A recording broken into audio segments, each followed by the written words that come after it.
Hi all, ഏവർക്കും ക്രിക്ടോക്ക് മലയാളത്തിൻ്റെ പുതിയൊരു എപ്പിസോഡിലേക്ക് സ്വാഗതം. അപ്പോൾ ഇന്ന് കാര്യവട്ടത്ത് ഇന്ത്യ ന്യൂസിലൻഡ് 5ാം T20 മത്സരം അവസാനിച്ചു. അങ്ങനെ ഇന്ത്യ 46 റൺസിന് ന്യൂസിലൻഡിനെ പരാജയപ്പെടുത്തിയിരിക്കുകയാണ്. നമ്മളെല്ലാവരും പ്രതീക്ഷിച്ച പോലെ തന്നെ, ആഗ്രഹിച്ച പോലെ തന്നെ ഇന്ത്യക്ക് ഉജ്ജ്വലമായ ജയം നേടിയെടുക്കാനായിട്ട് സാധിച്ചിട്ടുണ്ട്. നമ്മൾ കളിയിലേക്ക് വന്നു കഴിഞ്ഞിട്ടുണ്ടെങ്കിൽ 20 ഓവറിൽ, നിശ്ചിത 20 ഓവറിൽ ആദ്യം ബാറ്റ് ചെയ്ത ഇന്ത്യ 271 എന്നുള്ള മികച്ച സ്കോറിലേക്ക്, ഒരു റൺ മല തന്നെയാണ് ന്യൂസിലൻഡിന് മുന്നിലേക്ക് വിജയലക്ഷ്യമായിട്ട് 272 എന്നൊരു വിജയലക്ഷ്യമാണ് ന്യൂസിലൻഡിന് മുന്നിലേക്ക് ഇന്ത്യ കൊടുത്തത്. അത് കൃത്യമായിട്ട് അവർ ചേസ് ചെയ്യാനായിട്ട് അവർക്ക് സാധിച്ചില്ല. അവർ 225 റൺസിന് അവർ ഓൾ ഔട്ടായി. 19.4 ഓവറിൽ 225 റൺ എടുക്കാൻ ന്യൂസിലൻഡിന് സാധിച്ചുള്ളൂ. അങ്ങനെ 46 റൺസിൻ്റെ ഒരു വിജയം ഇന്ത്യക്ക് നേടിയെടുക്കാനായിട്ട് സാധിച്ചു.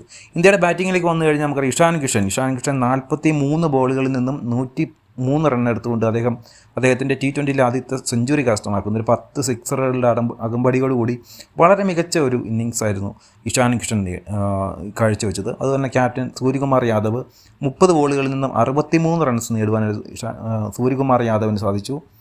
നമ്മുടെ ഹാർദിക് പാണ്ഡ്യ 17 ബോളുകളിൽ നിന്ന് 42 റൺ നേടി. അങ്ങനെ വളരെ മികച്ച എല്ലാവരുടെയും ഒരു കൂട്ടായ പരിശ്രമത്തിൻ്റെ ഫലമായിട്ട് തന്നെ ഇന്ത്യ മികച്ച ഒരു സ്കോർ നേടുവാനായിട്ട് ഇന്ത്യക്ക് സാധിച്ചു. ന്യൂസിലൻഡിൻ്റെ ഭാഗത്തു നിന്ന് വളരെ നല്ലൊരു ഇന്നിങ്സ് ആയിരുന്നു അല്ലേ. നമുക്കറിയാം, ഫിൻ അലൻ, ഈ പരമ്പരയിൽ ആദ്യമായിട്ട് അവസരം കിട്ടിയ ഒരു പ്ലെയറാണ് ഫിൻ അലൻ. അദ്ദേഹം 38 ബോളുകളിൽ നിന്നാണ് 80 റൺ നേടിയത്. അപ്പോൾ അതുപോലെ രച്ചിൻ രവീന്ദ്ര 30 റൺ നേടുന്നു. ഡാരൻ മിച്ചൽ നന്നായിട്ട് കളിക്കുന്നു. അങ്ങനെ എല്ലാവരും അവർ മാക്സിമം കളിച്ചു നോക്കി. പക്ഷേ എങ്കിൽ പോലും അവർ 225 റൺ എടുക്കാനായിട്ട് അവർക്ക് സാധിച്ചുള്ളൂ.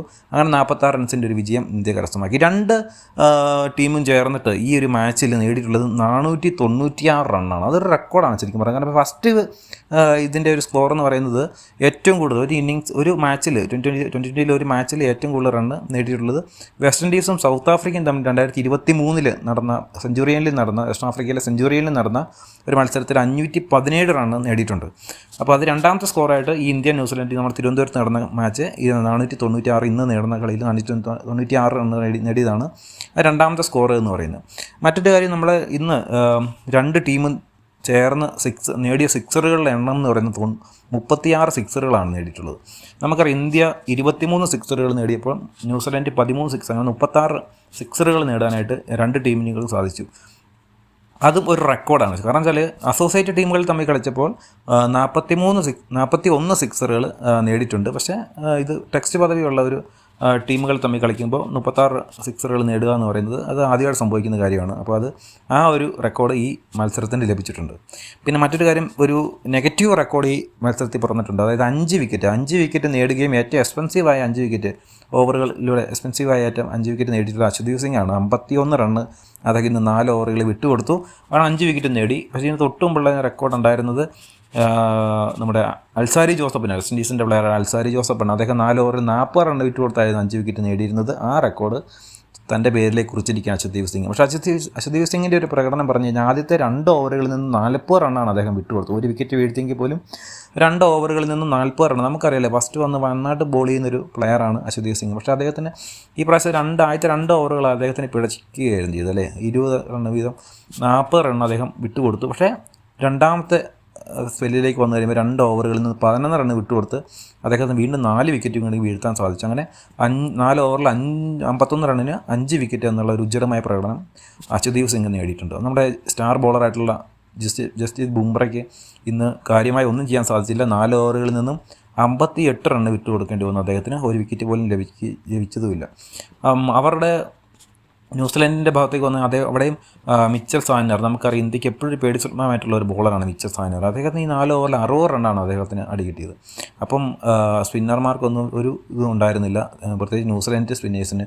പക്ഷേ ഇന്ത്യയുടെ സ്പിന്നേഴ്സിൽ വന്നു കഴിഞ്ഞാൽ നമുക്കറിയാം, അസർ പട്ടേൽ ഇന്ന് 4 ഓവറിൽ 33 റണ്ണ് മാത്രം വിട്ടുകൊടുത്തേണ്ട 3 വിക്കറ്റ് വീഴ്ത്തിയത്. അങ്ങനെ വളരെ മികച്ച ഒരു കളി തന്നെയായിരുന്നു. നമ്മുടെ ബാറ്റിങ്ങിലേക്ക് വന്ന് നമ്മുടെ ഏറ്റവും പ്രധാനപ്പെട്ട സഞ്ജു സാംസൺ ഈ കളി നിരാശപ്പെടുത്തിയിരിക്കുകയാണ്.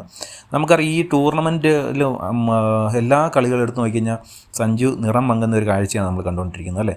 ആകെ അദ്ദേഹം ഈ 5 കളികളിൽ നിന്ന് നേടിയത് വെറും 46 റണ്ണാണ്. ഏറ്റവും ഒരു യാദൃശ്ചികത എന്താണെന്ന് ചോദിച്ചു കഴിഞ്ഞാൽ, ഇന്ത്യ ഈ കളി ജയിച്ചത് 46 റണ്ണിനാണ്.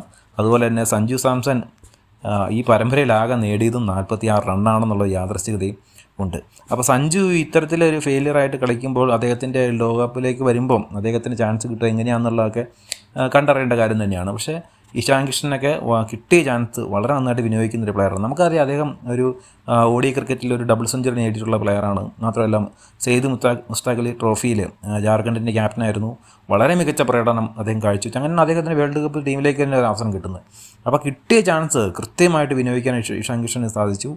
നമ്മുടെ ടൂർണമെൻറ്റ് തുടങ്ങുന്ന സമയത്ത് നമുക്ക് ഏറ്റവും കൂടുതൽ ആശങ്കയുള്ള കാര്യമായിരുന്നു നമ്മുടെ ക്യാപ്റ്റനായിട്ടുള്ള സൂര്യകുമാർ യാദവിൻ്റെ ഒരു ഫോമില്ലായ്മ. അപ്പോൾ അദ്ദേഹം അത് കൃത്യമായിട്ടത് അദ്ദേഹത്തിൻ്റെ ഫോം തെളിയിച്ചിരിക്കുകയാണ്. നമ്മൾ പലപ്പോഴും പറയാറുണ്ട് form is temporary, class is permanent. അപ്പോൾ അത് കൃത്യമായിട്ട് അക്ഷരാർത്ഥത്തിൽ ശരിവെക്കുന്ന രീതിയിൽ തന്നെയാണ് നമ്മുടെ സൂര്യകുമാർ യാദവിൻ്റെ ഒരു പ്രകടനം. അപ്പോൾ ഇന്നത്തെ മത്സരത്തിൽ ഇഷാൻ കിഷൻ സെഞ്ചുറി നേടിയ ഇഷാൻ കിഷനാണ് മാൻ ഓഫ് ദ മാച്ചായിട്ട് തിരഞ്ഞെടുത്തിട്ടുള്ളത്.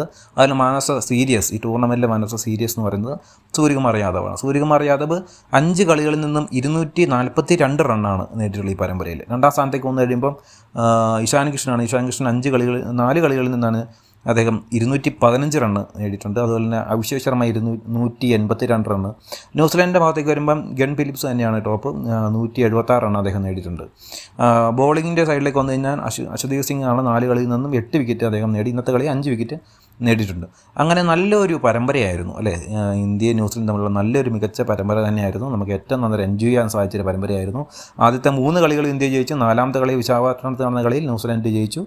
5ാമത്തെ കളി കാര്യവട്ടത്ത് നടന്ന കളിയിൽ ഇന്ത്യ ജയിച്ചുകൊണ്ട് തന്നെ രാജകീയമായിട്ട് അല്ലേ സൂര്യ തേജസ്സോട് തന്നെ ഇന്ത്യ വേൾഡ് കപ്പിലേക്ക് മുന്നേറിയിരിക്കുക. നമുക്കറിയാം ഇന്ത്യയിലും ശ്രീലങ്കയിലും വെച്ചാണ് ഈ ഒരു വേൾഡ് കപ്പ് നടക്കുന്നത്. അതുകൊണ്ട് തന്നെ ഇന്ത്യക്കാണ് ഏറ്റവും കൂടുതൽ ചാൻസ് നമ്മൾ പ്രതീക്ഷിക്കുന്നത് ലോകകപ്പ് നേടുവാനായിട്ട്. നിലവിലെ ചാമ്പ്യന്മാരും ഇന്ത്യ തന്നെയാണ്. അപ്പോൾ അതുകൊണ്ട് തന്നെ ഇന്നത്തെ വിജയം ഇന്ത്യയെ സംബന്ധിച്ചോളം വളരെയധികം ആത്മവിശ്വാസം ഉയർത്തുന്ന ഒന്ന് തന്നെയാണ്. ഇന്ത്യയുടെ ഒരു ടീം കോമ്പിനേഷൻ ഒക്കെ തന്നെ എല്ലാവരും മികച്ച ഫോമിലാണ്. സഞ്ജു മാത്രമാണ് ചെറിയൊരു നിൽക്കുന്നത്. അപ്പോൾ വേൾഡ് കപ്പിലേക്ക് വരുമ്പോൾ സഞ്ജുവിൻ്റെ സ്ഥാനം തന്നെ ചോദ്യം ചെയ്യുന്ന രീതിയിലാണ് സഞ്ജുവിൻ്റെ പ്രകടനം. നമ്മളേവരും ആഗ്രഹിച്ചിരുന്നു സഞ്ജു നല്ലൊരു മികച്ച പ്രകടനം തിരുവനന്തപുരത്തെങ്കിലും സ്വന്തം നാട്ടിലെങ്കിലും കാഴ്ചവെക്കുമെന്ന്. പക്ഷേ അതുണ്ടായില്ല. ഇത് തന്നെ ആയാലും വളരെ മികച്ചൊരു ടീമാണ് ഇന്ത്യയുടെ. അഭിഷേക് ശർമ്മ, അത് ഇഷാൻ കിഷൻ, സൂര്യകുമാർ യാദവ്, റിങ്കു സിംഗ്, ഹാർദിക് പാണ്ഡ്യ, ശിവൻ ദുബൈ, ബുംറ, അശ്വദീപ് സിംഗ്, വരുൺ ചക്രവർത്തി, അസർ പട്ടേൽ, അങ്ങനെ ഒരുപാട് മികച്ച താരങ്ങളുള്ള ഒരു ടീം തന്നെയാണ് ഇന്ത്യയുടെ. അപ്പം തീർച്ചയായിട്ടും ഏതൊരു എതിരാളിക്കും പേടി സ്വപ്നമായി മാറുന്ന രീതിയിലേക്ക് ഇന്ത്യക്ക് ഉയരാൻ സാധിക്കും വേൾഡ് കപ്പിൽ. ഇന്നത്തെ കളിയിൽ തന്നെ നമുക്കറിയാം 7 പ്ലേയേഴ്സാണ്, ബോളേഴ്സാണ് നമുക്കിന്ന് ബോൾ ചെയ്തത് അല്ലേ. അവസാനം 2 ഓവർ നമ്മൾ കളി ജയിച്ചു എന്ന് ഉറപ്പിച്ചതിന് ശേഷം അഭിഷേക് ശർമ്മ വന്ന് ബോൾ ചെയ്യുന്നു. അദ്ദേഹം പാർട്ട്നറുമായിട്ട് ബോൾ ചെയ്യാറുണ്ട്, നമ്മൾ കാണാറുണ്ട്. അപ്പോൾ അദ്ദേഹം ബോൾ ചെയ്യുന്നു. അതുപോലെ റിങ്കു സിംഗ് ലാസ്റ്റ് ഓവർ വന്ന് ബോൾ ചെയ്യുന്നു. അദ്ദേഹം ഒരു വിക്കറ്റ് എടുക്കുന്നു. അങ്ങനെ എല്ലാം കൊണ്ടും ശുഭസൂചന തന്നെയാണ് ഇന്ത്യക്ക് വേൾഡ് കപ്പിലേക്ക് ഉണ്ടാകുന്നത്. അപ്പോൾ എന്തായാലും ഇന്ത്യ ഈ ഒരു പരമ്പര 4-1 ജയിച്ചിരിക്കുകയാണ്. വേൾഡ് കപ്പിലും ഇതേ പെർഫോമൻസ് കാഴ്ചവെക്കാനായിട്ട് ഇന്ത്യക്ക് സാധിക്കട്ടെ. ഇന്ത്യ വീണ്ടും സൂര്യകുമാർ യാദവിൻ്റെ നേതൃത്വത്തിൽ വേൾഡ് കപ്പ് ഉയർത്തട്ടെ എന്ന് നമുക്ക് ആഗ്രഹിക്കാം. അതിനായിട്ട് നമുക്ക് കാത്തിരിക്കാം. അപ്പോൾ ഇന്ത്യയുടെ മത്സരങ്ങൾ ഇനി വരുന്നത് വേൾഡ് കപ്പിലാണ്. നമ്മുടെ ചാനലിൽ ഇനിയും മറ്റ് മത്സരങ്ങളുടെ അപ്ഡേഷൻസും തീർച്ചയായിട്ടും ഉണ്ടായിരിക്കുന്നതായിരിക്കും.